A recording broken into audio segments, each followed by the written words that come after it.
ലോകത്തിൽ നിന്ന് വരെ ആരും കാണിച്ചിട്ടില്ലാത്ത ഒരു തറവേല ഞാനിപ്പോ ഇവിടെ കാണിക്കാൻ പോവാണ്. കൂടെ നിന്നോണം. നീ വേഗം കാണിക്കേ.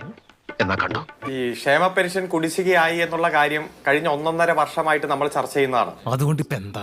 ആരോടെങ്കിലും ഇതൊന്നും പറഞ്ഞില്ലെങ്കിൽ എനിക്കൊരു മനസ്സമാധാനം കിട്ടണ്ടേ? 2022 മാർച്ച് 31 വരെ ഒരു മാസത്തെ പോലും കുടിശ്ശിക ഉണ്ടായിരുന്നില്ല.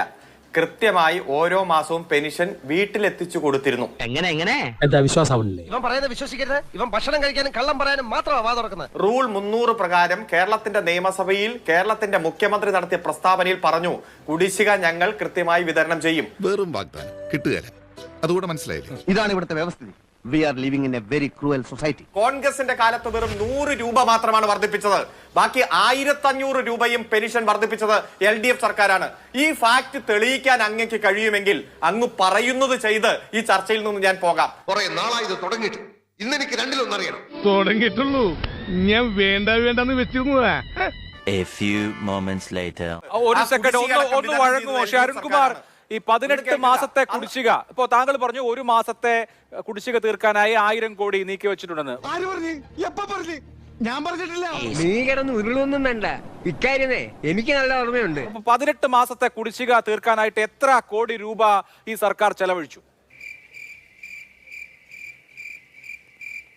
അന്ന് ഇപ്പൊ എന്താ പറഞ്ഞ?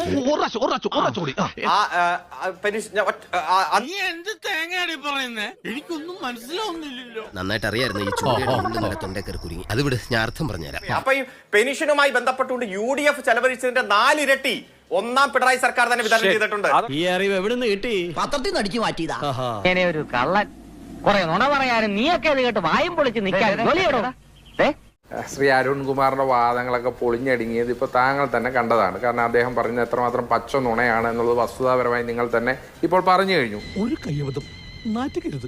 ഇനി തോന്നിയാസം പറഞ്ഞു നടന്നാലുണ്ടല്ലോ. അരുൺകുമാർ പറഞ്ഞതിൽ തന്നെ ഉത്തരമുണ്ട്. എന്താണ്? കുടിശ്ശിക വന്നു. കുടിശ്ശിക വന്നില്ല എന്ന് അരുൺകുമാർ പറഞ്ഞില്ലല്ലോ. കാര്യം സത്യമാണെങ്കിലും എനിക്ക് അംഗീകരിച്ചു കൊടുക്കാൻ പറ്റുമോ? ഒരാവേശത്തിലെടുത്ത് ചാടി വേണ്ടായിരുന്നു അല്ലേ? കുടിശ്ശിക കൊടുക്കാൻ തീരുമാനിച്ചു എന്ന് തന്നെയല്ലേ അരുൺ പറഞ്ഞത്? എന്ന് പറഞ്ഞാൽ കുടിശ്ശിക ഉണ്ട്. കേരളത്തിൽ പെൻഷന്റെ തുകയിൽ കുടിശ്ശികയുണ്ട്. കാര്യങ്ങളൊക്കെ കൈവിട്ട് പോയല്ലോ തിരുവട്ടമാ. ഈശ്വര, ഇനി എന്ത് ചെയ്യും?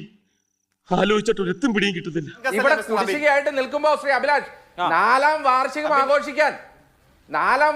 ആഘോഷിക്കാൻ 100 കോടി രൂപയാണ് മുടക്കിയത്. അത് അന്നത്തെ ചോരത്തിളപ്പിന്. ഇപ്പൊ എന്ത് ചോര തണുത്തു പോയാ? തണുത്ത് മരവിച്ചു എന്ന് പറയുന്നതാവും ശരി. 100 കോടി രൂപ. ആ 100 കോടി രൂപയിൽ കുറച്ചെങ്കിലും കൊടുത്താൽ ഗഡുക്കൾ കൊടുക്കാൻ പാടില്ലായിരുന്നോ? പണിയെടുത്ത് തിന്നണമെന്നൊക്കെ ആഗ്രഹമുണ്ട് സാറേ. പക്ഷെ പറഞ്ഞു പറ്റിച്ച് തിന്നാലേ വായിന്നിറങ്ങുള്ളൂ. ശീലായിപ്പോയി, മാറ്റിക്കോളാം. അപ്പൊ അതാണ് പറഞ്ഞത്. ദൂർത്തിന്റെ ഇടയ്ക്ക് കുടിശ്ശിക വരുത്തി. ആ കുടിശ്ശിക വരുത്തിയത് ഗഡുക്കളായി കൊടുക്കുന്നു. അത് നിങ്ങളുടെ അവകാശമാണ്, ഔദാര്യമല്ല. കിട്ടിയാ? ഇല്ല, ചോദിച്ചു വാങ്ങിച്ചു. പോവാ. നീ എവിടെ പരിപാടി അവതരിപ്പിച്ചാലും ഇത് തന്നെയാണല്ലോ നിന്റെ വിധി.